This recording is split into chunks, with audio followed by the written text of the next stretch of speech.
Morning guys and girls.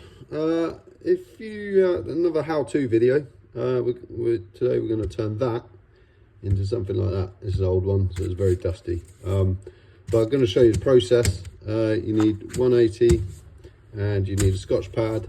You need plenty of cleaning.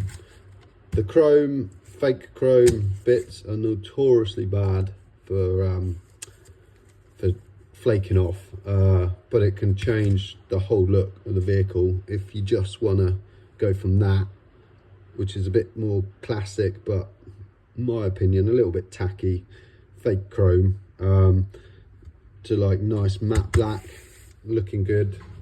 I just think it makes it look meaner. So we're going to start by cleaning this, prepping it, and lots of rubbing, lots of Scotch Brighting. I actually use a grey one as well. Just it hasn't arrived yet, so I'm waiting on the delivery today. So yeah, 180, sorry, clean, 180, clean again, then Scotch pad, and clean again, and then good old adhesion promoter. I like to use the U-Pole, available pretty much anywhere.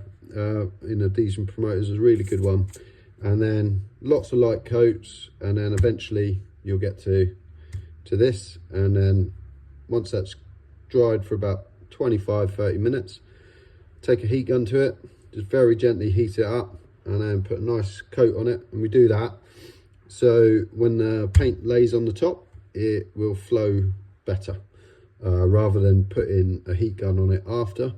You want the heat coming out of the product, and then it will flow from the inside out.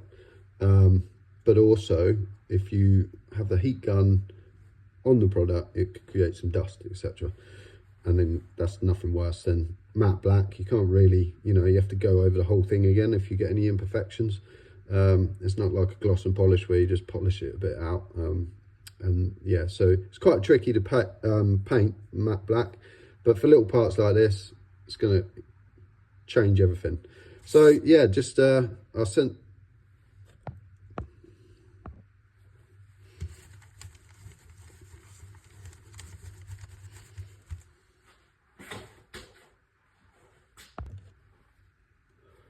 So we're going to prep this. I thought it might be quite cool to do half and half of the prep, see what the differences are.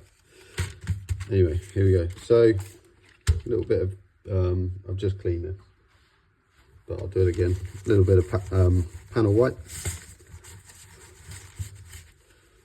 really good. I've pre-washed this in the sink, so it's all pretty clean.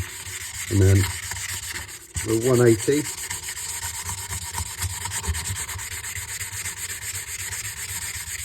you can rub with 180, and it won't look like you're doing anything. Chrome is tricky little bugger. Don't use any grit that's any less than 180, so I mean like 100 or 80 or 60. You'll never get them scratches out of plastic. 180 is probably as much as you want to go. Some people use 240, but I want to sort of break that chrome surface. You can sort of see it. It sort of looks satin now.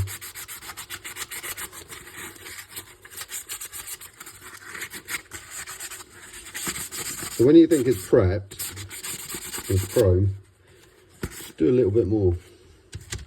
So in between that, give it a clean. Excuse the mess here.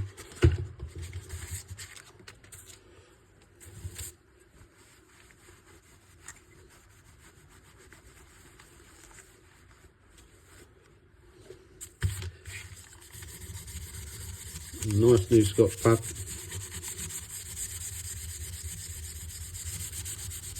Don't have to use a whole one all the time. I mean, nothing's cheap in this game anymore. So, just get a little bit off, rip it off. Do what works for you.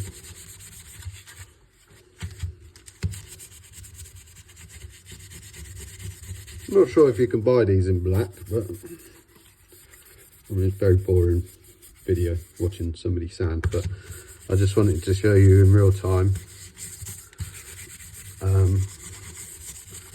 how to do it really.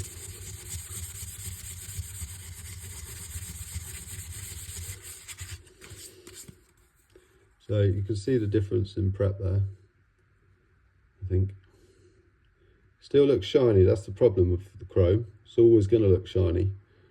Doesn't matter how far you go into it, it always looks shiny.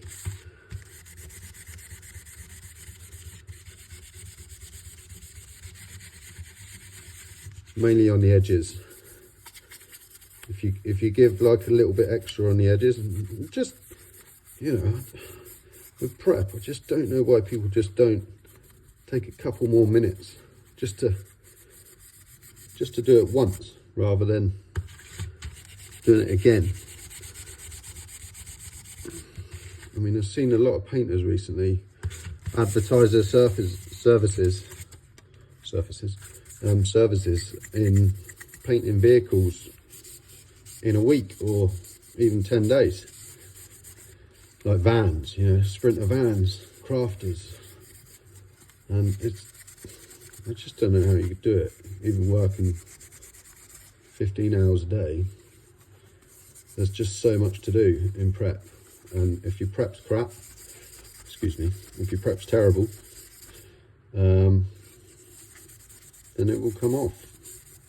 Raptor, stuff like that, any paint, it's a product going over another product. So you have to be a little bit sensible. You know, if you go on there with matte black, you know, go on there with matte black. I mean, it's not going to do it now, but you scratch it, it will eventually mark and come off, you know. So you have to be a bit sensible, you know. Even the preppers, best preppers in the world can't get into every nook and cranny, especially in doors and stuff like that. It's really, really hard and very time consuming. So you do your best, but the problem is, that's why we're not the cheapest. Right, so let's have a look at this. Means I've got to do it twice, but pretty cool to have a look.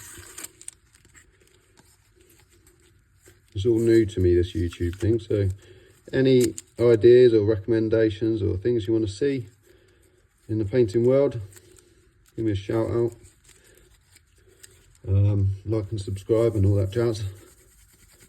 But yeah, so can you see that? So that's prepped, unprepped, prepped, and obviously I'll go over this a little bit more, especially when the grey Scotch pad comes in. It's a bit finer, so I can really get in between these bigger scratches, so to speak, if that makes sense. And then once that's done, full clean again, panel wipe. I just use this spray bottle. I did have a really nice expensive one, but it got nicked, believe it or not. So yeah, there we go, half and half. Actually looks quite cool in the matte silver, I think. But in the sun like that, all them scratches would show up terrible. But if you wanted a matte silver, you could then spray a matte lacquer over it. Adhesion promoter every time first, but then you could put a matte lacquer over it and then go from there. So I'm going to key this up, the rest of it, panel wipe it, and then I'll show you how I will paint it. Okay.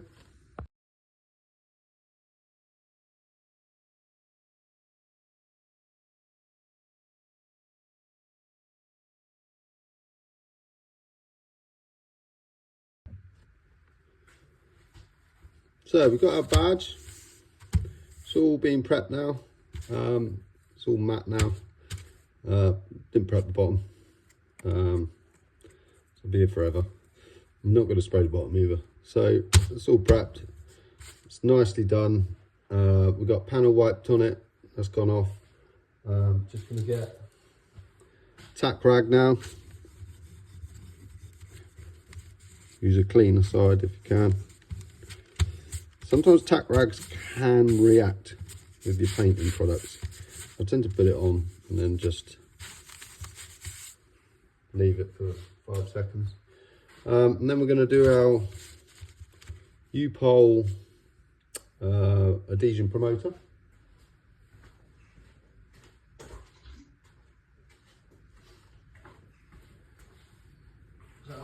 use it in the out of a pot, so in my spray gun, and but you can buy it in a handy aerosol. So one side,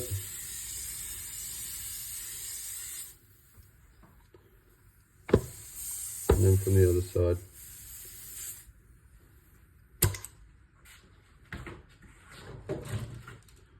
So I'll let that sit there now. So I've let that sit for 15 minutes now. You can tell it's dry, the paper's dry. The paper actually takes a little bit longer to dry than the actual product, so it's quite a good guide. If the paper's dry, then you're ready to go. So it's been about 25 minutes. Didn't have a cup of tea this time. Got too much other stuff to do. So I'm going to start light coats, and I'm not aiming to, what I'm doing here is I'm not aiming to cover it. This is sort of a chemical reaction coat really. I just want it to sort of bite into the plastic really. But mainly I've done these edges, the inner edges, all between these letters. So it's just a dust coat on those really.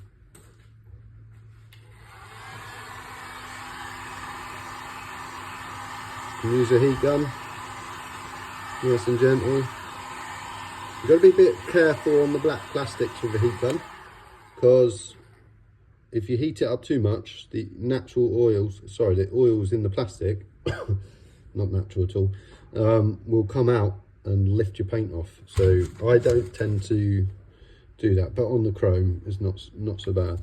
So I'm using the Halford's matte black.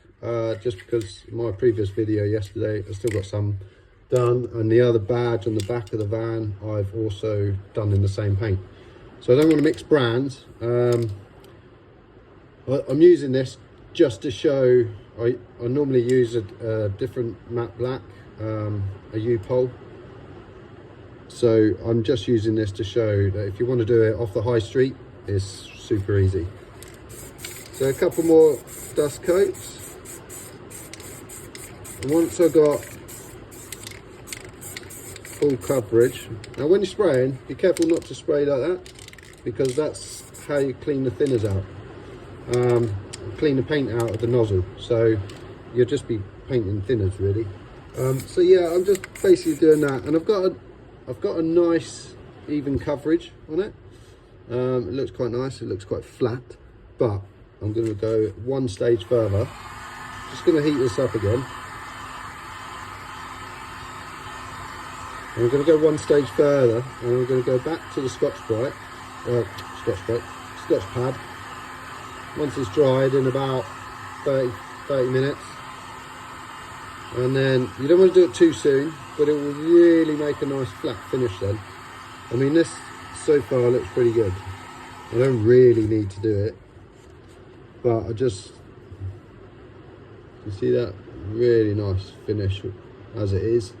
You don't really need to go with a Scotch Brite again. Excuse me, I'm talking without a mask. So yeah, it's just something I like to do. Just gets any dust particles out. This little booth here that I've built for the YouTube videos, it's just really nice to have a dust-free area. I do a lot of sanding and fiberglass work, so it can be quite hard to get rid of the dust. So I'll leave that 20 minutes, half an hour maybe, and then come back. So right, I'm back. So with the Scotch pad, I'm not going to go much. I'm just going to go. The Scotch pads are like 360. You can see the edges just slightly coming off. And then I want a nice clean microfiber cloth. Do that first. And then a nice cleanish tack rag.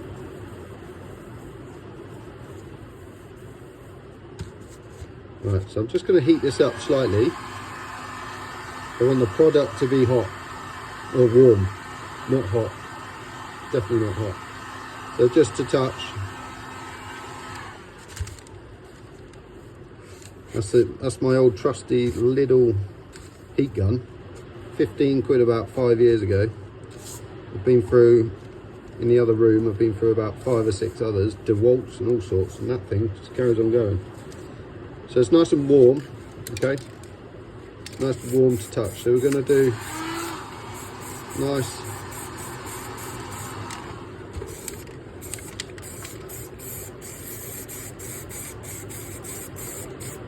Now, because we warmed it, I'm just going to let it sit and do its thing. Not move about too much. Try not to breathe in too much paint, but it's always good to wear a mask. Difficult when you're trying to do a YouTube channel. And then once again, once the paint on the paper is dry, you know that the paint on the product's going to be dry. So far it's looking good. You can do it in a gloss black if you like the look of the gloss black. I would just coat it with a gloss lacquer over the top of your black paint. So do it in a 2-stage, just gives it that extra bit of protection. But you want to thin out the coats a little bit more so you don't have too much thickness. So yeah, I hope that's helpful, and we'll come back to it in just a jiffy once it's dry. Alright, so we're back. So this is the final. I'm still a bit fresh, but so that's the final product. Nice satin. I really feel that Scotch pad doing that extra layer just really helps. This is actually going to go in the front of the grill on the T5, and it's going to slot with a Raptor grill, and I'll show you pictures at the end of the video of that. But it's just a nice little detail that I like to do, because it'd be so much easier just to Raptor over this at the same time as doing the grill. But I just think it's a nice touch and just adds a little bit of class to a Raptor job. But there we go. Tell me what you think in the comments. I really appreciate any comments. I'm super new to this, so I'm hoping it's going to help some people out. Thank you.